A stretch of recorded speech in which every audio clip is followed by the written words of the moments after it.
मैं पढ़ लेता हूं इंसानों के चेहरे, मैंने ये हुनर किताबों से सीखा है। किताबें इंसान की सबसे अच्छी दोस्त हैं। कहते हैं कि पुस्तकों में वो शक्ति है जो मनुष्य को अंधकार से प्रकाश की ओर ले जाती है और कठिन से कठिन समस्याओं के निदान के लिए शक्ति देती है। किताबें हमारे आज, आने वाले कल और बीते हुए कल का भी आईना है। ये किताबें ही तो हैं जो हमें जीवन के हर पहलू से और विश्व के इतिहास, विश्व की सभ्यताओं और संस्कृतियों से हमारा परिचय कराती हैं। हालांकि आज टीवी, इंटरनेट और मोबाइल जैसे अनेक विकल्प लोगों के पास मौजूद हैं, लेकिन भारत में पुस्तकें पढ़ने वालों की संख्या लगातार बढ़ रही है। भारत में करीब 250 पुस्तकें हर रोज छपती हैं। इनमें करीब 55% पुस्तकें अंग्रेजी की होती हैं, 35% हिंदी की और शेष क्षेत्रीय भाषाओं की पुस्तकें। पुस्तक प्रकाशन के मामले में भारत दुनिया में यूं तो 6ठे नंबर पर है, पर अगर अंग्रेजी पुस्तकों की बात करें तो इस मामले में भारत दुनिया में दूसरे नंबर पर है। हर साल भारत में ही हजारों लाखों लेखक किताबें लिखते हैं और करोड़ों से भी ज्यादा लोग इन पुस्तकों को पढ़ते हैं। नमस्कार, मैं हूं अशोक श्रीवास्तव और आप देख रहे हैं डीडी दस्तावेज। और डीडी दस्तावेज की इस कड़ी में बात होगी पुस्तकों की और पुस्तकों के लेखकों की।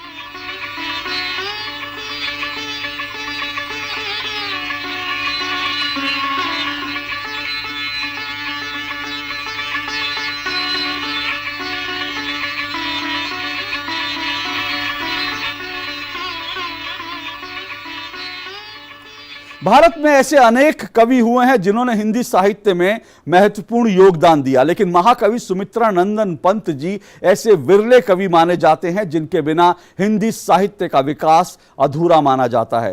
पंत जी ने हिंदी साहित्य के विकास में महत्वपूर्ण योगदान दिया।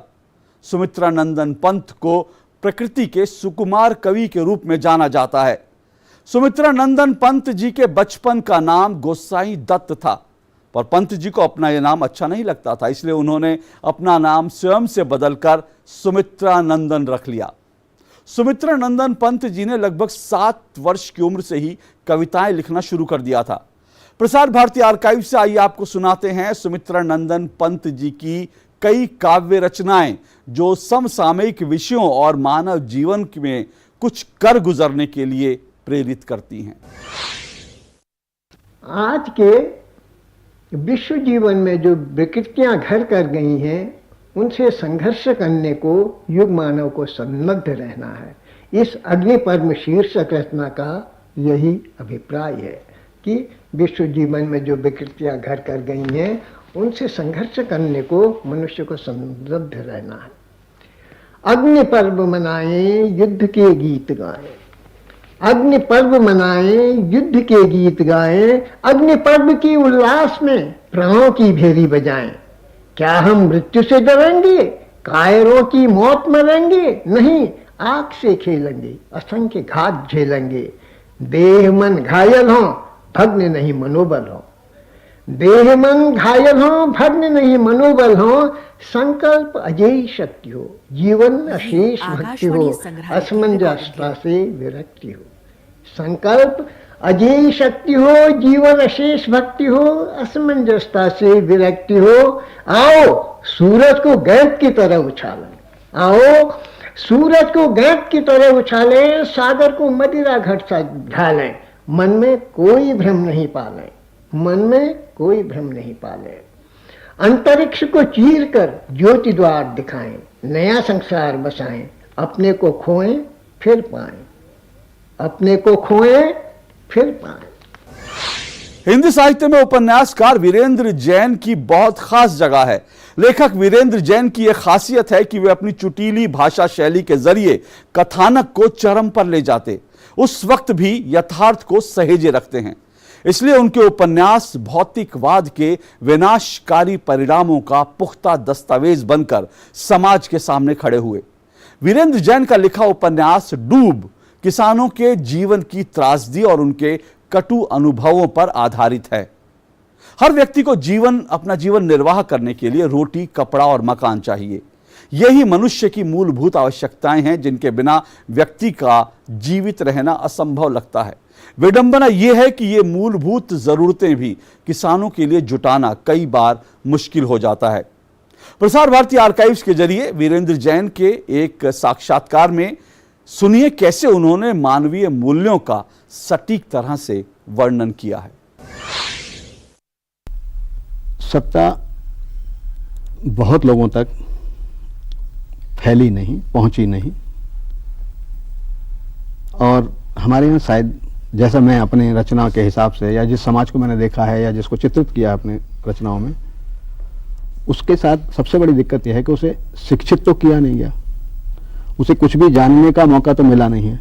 उसके पास सिर्फ सूचनाएं पहुंचती हैं या आदेश पहुंचते हैं। उन दोनों को पर अमल करना उसका काम है, और वो भी अधूरी होती हैं, कई बार झूठ होती हैं। डूब में ही देखिए, 1962 में एक सूचना आई कि इस क्षेत्र पर का विकास करने के लिए एक बांध बनाया जाएगा, उससे बड़ा नदी पानी खूब देने लगेगी और फसलें लहलाएंगी और सब तमाम होगा। ये और खुश हो गए लोग। एक सूचना थी सिर्फ, कैसे बनेगा, कौन बनाएगा, कुछ नहीं मालूम। और सूचना देने के बाद सूचना देने वाले चले गए। गांव ने इंतजार करना शुरू किया, क्योंकि सूचना रानी साहिबा या जो भी वहां के प्रतिनिधि थे, मोती साहब, यही लोग लाए। वो उनके लिए महत्वपूर्ण हो ही गए कि भाई देखिए हमारे लिए कितना अच्छा काम करने जा रहे हैं ये लोग, जबकि हमने इनके लिए कुछ नहीं किया। हम इनके लिए क्या कर सकते हैं? सिर्फ एक काम, वोट दे सकते हैं, हम वोट दे देंगे। और वोट देते रहे। थोड़े समय बाद गांव को ये पता लगना शुरू हुआ कि वो सूचना सुखद नहीं थी, दुखद थी। हुआ क्या? स्कूल बंद, सड़क बंद, बस बंद। क्यों साहब?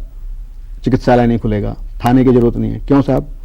यहां पानी इकट्ठा होगा, ये डूब क्षेत्र है, इसलिए यहां पर किसी भी तरह का विकास कार्य करना व्यर्थ है, क्योंकि इसको डूबना है। डूबा वो 1989 में, मैंने उपन्यास 90 में पूरा किया, तब तक नहीं, लेकिन विकास रोके पड़े हैं। लेकिन विस्थापन तो शुरू हो गया। विस्थापन तो होगा, कैसे रुकेगा? आप कब तक इंतजार करेंगे और किसका इंतजार करेंगे? जब आपके जीने के साधन खत्म हो रहे हैं, जीने के साधन देने वाला कोई आपको मिल नहीं रहा है, भागेगा आदमी, पेट तो भरना ही है। बहुत लोग दो तरह से विस्थापित होकर आते हैं। एक तो यही जिस तरह से कि जिन जैसे लोगों का चित्रण मैंने खुद किया है। दूसरे अभाव की वजह से उनके साथ स्मृतियां तो आती हैं, लेकिन संभावनाएं नहीं आती, मोह नहीं आता, तकलीफें आती हैं। गांव से आता है या किसी भी कस्बे से, गांव से, जहां भी उसका गुजर नहीं हो रही है, वहां से जब आदमी पलायन करके आता है तो वो कुछ भी कर रहे, लौटने की नहीं सोच पाता, क्योंकि वहां उसे रास्ता नहीं दिखाई दे रहा होता है। भीड़ में ही रहता हूं वीरान के सहारे, जैसे कोई मंदिर किसी गांव के किनारे। जाना अनजाना शोर आता बिन बुलाए, जीवन की आग को आवाज में छिपाए। दूर दूर काली रात साए साए करती, मन में न जाने कैसे कैसे रंग भरती। अनजाना अनथाह अंधकार हर बार करता है, तारों से जाने क्या इशारे। ये शब्द, ये पंक्तियां हैं अपने समय के प्रसिद्ध साहित्यकार रमानाथ अवस्थी की। यदि एक वाक्य में कहना हो तो कहा जा सकता है कि रमानाथ अवस्थी वैरागी कवि हैं, एक ऐसे विराग के कवि जिनमें अनुराग की धारा सतत प्रवाहमान है। आधुनिक हिंदी कविता, विशेष रूप से इनकी कविताएं, एक अद्वितीय सृष्टि के रूप में पढ़ी और पहचानी जाती हैं। दरअसल उनकी कविताएं हमारे भीतर रचे बसे कोमल, मधुर और उत्कृष्ट के साथ साथ अपने समय के यथार्थ और बेचैनी भरे एकांत हाहाकार को भी बड़ी सहजता से अभिव्यक्त करती हैं। रमानाथ जी का शुरुआती जीवन बेहद और संघर्षपूर्ण था, लेकिन इसी दौर में पंडित सोहनलाल द्विवेदी की छत्रछाया में उन्हें देशदूत में नौकरी मिली। जहां उन्होंने प्रूफ रीडिंग से लेकर संपादन कला के सूत्र सीखे। उनकी प्रतिभा से प्रभावित होकर वाचस्पति पाठक उन्हें लीडर प्रेस ले आए। बाद में रामानाथ जी रेडियो में आए, जहां उन्होंने स्क्रिप्ट राइटर से लेकर अनेक पदों पर काम किया और फिर चीफ प्रोड्यूसर के पद से 1984 में सेवानिवृत्त हुए। इसके बाद वे रेडियो और दूरदर्शन के मानद प्रोड्यूसर भी रहे। रामानाथ जी को यूं तो अनेक साहित्यकारों का सानिध्य और स्नेह मिला, पर डॉक्टर भारती और इलाचंद जोशी उनमें प्रमुख थे। इलाहाबाद प्रवास में ही उन्हें बच्चन जी का भी भरपूर स्नेह मिला। रामानाथ जी ने विद्यार्थी काल से ही गीत रचना प्रारंभ कर दी थी और एक गीतकार के रूप में अपनी पहचान बनाना प्रारंभ कर दिया था। इलाहाबाद से बाहर पहले कवि सम्मेलन में उन्हें बच्चन जी अपने साथ ले गए थे। बच्चन जी ने उन्हें एक बार कहा था, देखो रामानाथ, खूब अच्छा लिखो, लेकिन उससे पहले खूब अच्छा लिखा हुआ पढ़ो और पढ़कर उसे गुनो। रामानाथ जी ने ये गुण हमेशा याद रखा। जिसको चाहा दिल से चाहा, शायद यही गुनाह हुआ। मैं तो हुआ समर्पित, लेकिन लोग कहें गुमराह हुआ। मैं तो हुआ समर्पित, लेकिन लोग कहें गुमराह हुआ। अजीत जी इलाहाबाद के जीवन में गीत का वातावरण उस समय बहुत श्रेष्ठ था जी। आप थे विश्वविद्यालय में जो कवि सम्मेलन होते थे, जिसमें हिंदी के वरेण्य कवि उपस्थित होते थे, पंत जी, बच्चन जी, राम कुमार जी, फिराक साहब, विद्यावती कोकिल जी, यहाँ तक कि निराला जी भी, जी हाँ। तो हम लोग 2-3 उस समय गिरधर गोपाल जी और मैं, हम लोग कवि सम्मेलन में ज़रूर होते थे।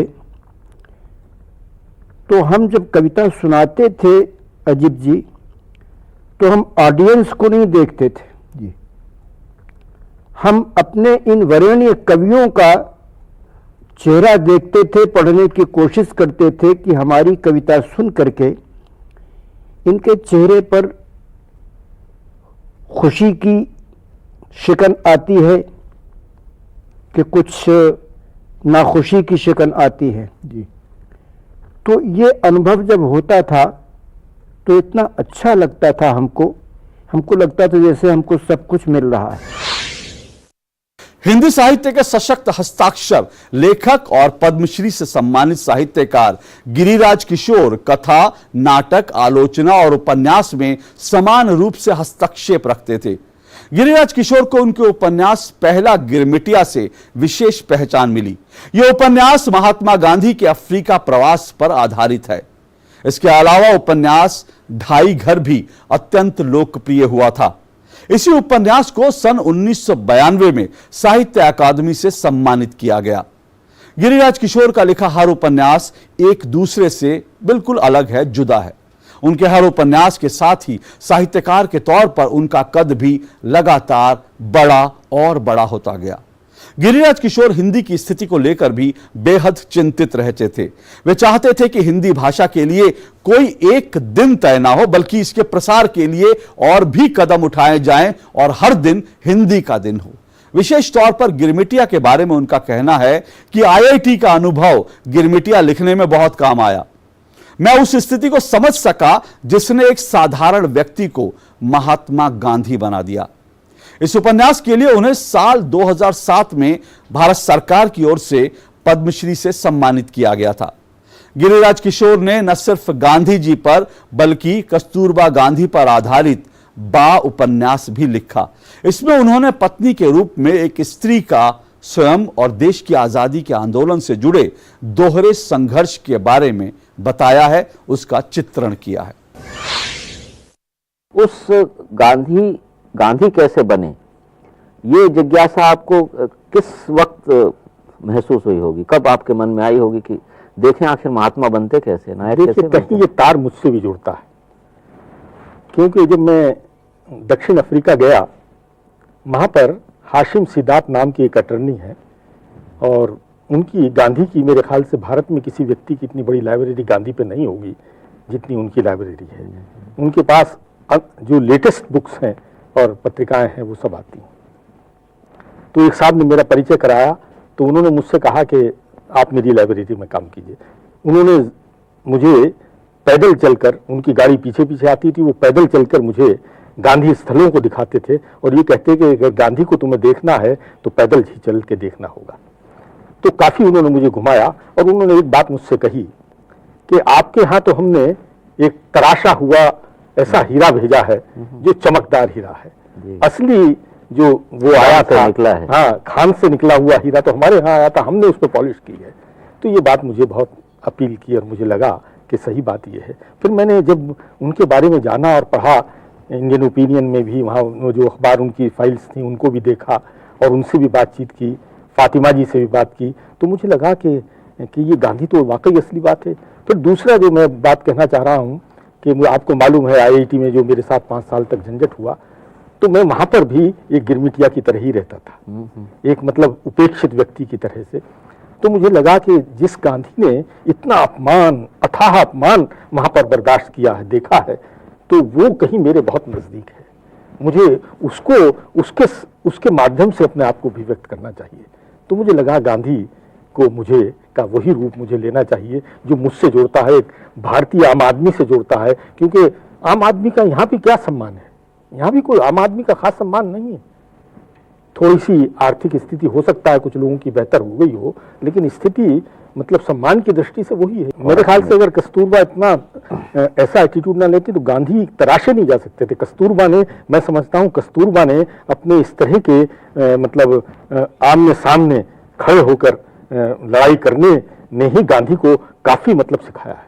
और स्त्री के बारे में पूरे गांधी के जो विचार बनते हैं, शायद वो वही एक आवा है जिसमें तप कर नहीं, आपको याद होगा कि जब वो सत्याग्रह पहली बार करने जाती है और गांधी उससे ये नहीं पूछते कि तुम मतलब सत्याग्रह करने जाओ, ये नहीं कहते, तो कस्तूरबा को बहुत गुस्सा आता है कि तुम दुनिया भर से कहते हो, मुझसे क्यों नहीं कहते।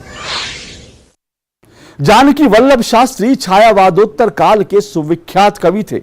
उत्तर प्रदेश सरकार ने उन्हें भारत भारती पुरस्कार से सम्मानित किया था। शास्त्री जी का काव्य संसार बहुत ही विविध और व्यापक है। थोड़े से कवि हैं जिन्हें हिंदी कविता के पाठकों से दरअसल इतना मान सम्मान मिला। प्रारंभ में उन्होंने संस्कृत में कविताएं लिखी, फिर महाकवि निराला की प्रेरणा से हिंदी में लिखने लगे। शास्त्री जी की सृजनात्मक प्रतिभा अपने सर्वोत्तम रूप में उनके गीतों और गजलों में प्रकट होती है। जानकी वल्लभ शास्त्री जी ने साहित्य के क्षेत्र में नए नए प्रयोग किए, जिससे हिंदी गीत का दायरा काफी व्यापक हो गया। वैसे ये न तो नवगीत जैसे किसी आंदोलन से जुड़े, ना ही प्रयोग के नाम पर ताल तुक आदि से खिलवाड़ किया।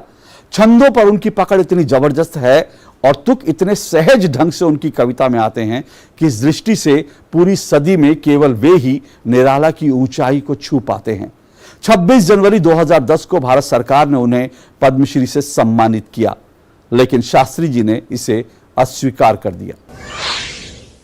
कविता में तो कुछ ऐसा होना ही चाहिए जो लोगों के हृदयों में से या माथे में से वो को अपना एक संपर्क स्थापित कर ले, कहीं से वो जुड़ जाए। और कहीं से जुड़े ही नहीं, आप अपना सुनाए जा रहे हैं और आप सोच रहे हैं कि आप तो हिंदी की सर्वश्रेष्ठ रचना सुना रहे हैं और जनता उसको एकदम स्वीकार नहीं कर रही है। तो यह हमारा कहना है कि इधर जितनी जल्दी हर दशक में जो नए नए बोध को लेकर नए नए प्रकार की रचनाएं आईं, उनसे साहित्य में विविधता चाहे जितनी आई हो काव्य में, लेकिन काव्य का जो स्थायित्व था वो तो समाप्त ही हो गया। काव्य की जो बहुरूपता थी वो भी समाप्त होने पर है। अब किसी की कविता के नीचे अगर किसी का नाम लिख दिया जाए तो पहचानना कठिन है कि यह कविता किसकी है। एक ही तरह की उपमाएं, एक ही तरह के बने बनाए मुहावरे, एक ही तरह की बातों को लेकर एक ही छंद में एक ही ढर्रे से लोग कहने लगे। तो ये साहित्य का विकास नहीं हुआ। प्रत्येक युग के हम कवियों को देखते हैं जो जी गए हैं कि उनकी एक अपनी मुहर लगी हुई उसमें, उनकी अभिव्यक्ति की। वह अभिव्यक्ति कहाँ से आएगी? जीवन के भीतर से आएगी। जीवन को इतनी गहराइयों से जिन्होंने मथा और अनुभव किया, उनके अनुभव छलक कर और छिटक कर बाहर आए हैं, वो लादे नहीं गए हैं। इस कारण उनमें वह शक्ति है कि जो लोगों तक वह संक्रमण कर जाते, लोगों के हृदयों में चले जाते हैं। और आज वाला जानबूझ के एक नए युग का निर्माण करने के लिए या नई कुछ पद्धति का निर्माण करने के लिए ठोस शारीरिक श्रम, मस्तिष्क का श्रम करके जो निकाल रहे हैं, इस कारण उसमें वह शक्ति खत्म हो गई। मैंने यही काम नहीं किया है। अगर मेरी रचना में कुछ नए तत्व आ गए, ईश्वर की कृपा, नहीं आए तो ईश्वर की कृपा। मैंने यही किया है कि अपने भीतर की घुमड़न को जहाँ तक संभव हो सका है अपनी ओर से सरल और सहज शब्दों में अभिव्यक्त करने का प्रयास किया है। कभी आप ध्यान से देखेंगे तो बहुत सरल समझी जाने वाली जो कविता है उसके भीतर भी मैं कुछ कहना चाहता हूँ। और कभी जहाँ मैं बहुत आटोप रचता हूँ वह निरा आटोप सिद्ध हो सकता है, उसमें कुछ करते खास बात नहीं, ऐसा होता है। लेकिन मैं यहाँ पर इसका कायल रहा हूँ कि ज्ञान एक हद तक ही हमारे कविता का उपयोगी है। ज्ञान के रूप में कवित्व के उपयोगी नहीं है। ज्ञान जब रस बन जाता है, रस के रूप में जब ढल जाता है ज्ञान, तभी वह लोगों के प्राणों को छूता है और तभी उससे कुछ नई बात पैदा हो सकती है। संस्कृत भाषा के प्रतिष्ठित साहित्यकार आचार्य राधा वल्लभ त्रिपाठी एक ऐसा नाम है जिनको संस्कृत को आधुनिकता का संस्कार देने वाले विद्वान और हिंदी के प्रखर लेखक कथाकार के तौर पर जाना जाता है। राधा वल्लभ जी द्वारा रचित कविता संग्रह संधानम के लिए उन्हें साल 1994 में साहित्य अकादमी पुरस्कार से सम्मानित किया गया। प्रसार भारती आर्काइव के माध्यम से देखिए आचार्य राधा वल्लभ जी का एक साक्षात्कार, जहां वो काव्यों में कही गई बातों का व्याख्यान कर रहे हैं। मैं मानता हूं कि जो वैदिक काव्य है उसमें समग्र दृष्टि, जीवन का जो संपूर्ण रूप है वह प्रकट हुआ है। तो वे पूरे जीवन का जो पूरा वृत्त है उसको ऋषि देखते हैं, इसीलिए वे ऋषि हैं कि समग्रता में जीवन और जगत को वो देखते हैं। तो जीवन के 3 स्तर हैं, एक आदि भौतिक स्तर है, एक आदि दैविक स्तर है, एक आध्यात्मिक स्तर है। ये तीनों ही स्तर वैदिक काव्य में पिरोए हुए हैं। जो जगत हमारे सामने दिखाई देता है, जीवन का जो भौतिक रूप है, उसमें श्रमिकों की संस्कृति है, कामगार हैं, सोम कूटने वाले लोग हैं, सोमवल्ली को पीसने वाले लोग हैं, सोम बेचने वाले जो लोग हैं, सोम विक्रेता हैं, वो आते हैं। ये सब वैदिक कविता में हैं। किसान हैं, उनका क्षेत्रपाल हैं, खेत के जो देवता हैं उनकी स्तुतियां हैं। खेत जोता जा रहा है, सीता जो हल की फाल है उसको लेकर के बहुत मार्मिक वर्णन है। तो ये सारा जीवन का रूप, जो भौतिक स्वरूप है जीवन का, वो कृषकों की संस्कृति, श्रमिकों की संस्कृति, वह तो उसमें है ही। लेकिन जो दैविक स्वरूप है, जो देवीकरण है कि उषस है, प्रभात की भोर की देवी, वह देवी के रूप में उतरती है। नदियां हैं वो देवी की तरह प्रवाहित हो रही हैं। सरस्वती के लिए तो बहुत मार्मिक वर्णन उन्होंने, सरस्वती की धारा कैसे, और उसको ज्ञान की देवी भी उन्होंने कहा। तो उसका देवी का जो डिवाइन प्रेजेंस है उसका भी अनुभव जिस तरह से करते हैं और जिस तरह से फिर उसको पे आध्यात्मिक रूप तक ले जाते हैं, तो ये तीनों ही स्तर वैदिक काव्य में पिरोए हुए हैं। इसलिए केवल यह मान लेना कि वो कामगारों का ही काव्य है या श्रमिकों का काव्य है, ये पूरा सत्य नहीं है, ये अधूरा सत्य हो जाता है। जीवन का एक यह भी रूप है जो वैदिक कविता में उतरता है। इसीलिए मैंने जो संस्कृत कविता की लोकधर्मी परंपरा पुस्तक थी उसमें वेदों से भी सूक्त लिए, उसमें वो सोम को निचोड़ने वाले श्रमिकों का जो गीत है, जो लोकगीत जैसा है, वो भी मैंने लिया है। अरण्यानी सूक्त बहुत महत्वपूर्ण है, जो जंगल का बहुत ही यथार्थ चित्र है। लेकिन उसी में हम देखते हैं कि वो जंगल की देवी, एक उसका डिवाइन रूप भी, उसका जो देवी रूप है वह भी आ जाता है। और लकड़हारे लकड़ी काट रहे हैं, छकड़ों में भर भर करके लकड़ी जा रही है जंगल से, चूं चरमर की आवाज होती है जब छकड़े चलते हैं, सब वर्णन उसमें है। तो यह भी जीवन का सहज रूप भी उसमें है। और जो कवि का एक देवीकरण और दिव्य रूप की दृष्टि है वह भी उसमें है।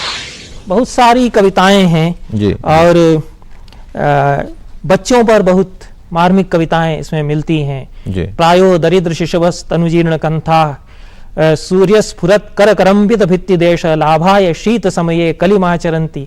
गांव के बच्चे नंगे हेमंत और शिशिर की जो हाड़ छेदती हवा है उसमें भीत पर एक धूप का टुकड़ा है, उसको पाने के लिए वो एक दूसरे को धकिया रहे हैं। ये चित्र हैं। तो ये इससे लगता है कि ये कविता की एक धारा है। इसमें वो बच्चे नहीं है जो शेर का मुंह खोल करके उसके दांत गिनते हैं। भरतवंशी और जो परंपरा प्रायो दरिद्र शिशवः परमंदिरेषु परमंदिराणाम द्वारेषु दत्त करपल्लवलीन देहाः भोक्तार मर्द नयनन विलोकयंती। ये जो गरीब के घर के बच्चे हैं ये दूसरे के घर में ऐसे हाथ रख करके झांक रहे हैं कि कोई आदमी भीतर रोटी खा रहा है, ये उसको आंख फाड़ करके देख रहे हैं। तो ये जो चित्र हैं ये उस कवि की लेखनी से उपज सकते हैं जिसने कि वो जीवन पूरा देखा है, उसको जिया है, वो उसका भोक्ता भी रहा है।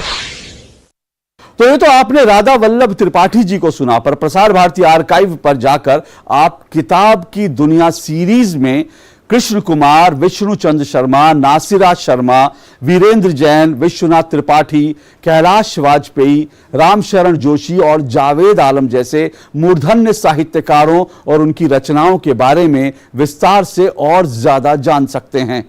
तो आप ये सीरीज तो देखिएगा ही, लेकिन किसी किताब को भी अपना मित्र बना लीजिए, और किसी क्यों बल्कि तमाम किताबों को अपना मित्र बना लीजिए, क्योंकि किताबों की दुनिया आपको जीवन में एक नई ऊंचाई पर ले जाएगी। डीडी दस्तावेज में आज के लिए इतना ही। हमारी पूरी टीम को दीजिए इजाजत। नमस्कार।